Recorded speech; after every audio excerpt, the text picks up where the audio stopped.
Hello friends, Marian Hipolito here, your Forex and crypto expert from Traders Union. And today we're diving into the ADX, one of the most popular indicators used by traders. What is ADX?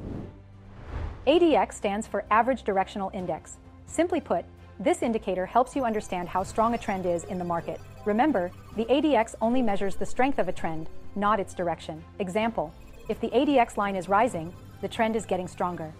If it's falling, the trend is weakening. This makes ADX essential for traders working with trending markets who want to understand how stable the current trend is.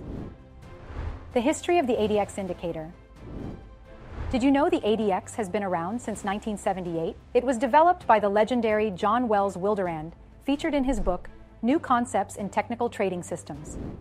While initially designed for commodity markets, the ADX is super versatile and works great in Forex, stocks, and even cryptocurrencies. Now let's see how you read ADX. ADX fluctuates between 0 and 100. Here are the key levels. 0-20. The trend is weak or non-existent. This usually means the market is moving sideways or in a range. 20-40. The trend is gaining strength. 40 and above, we've got a strong trend.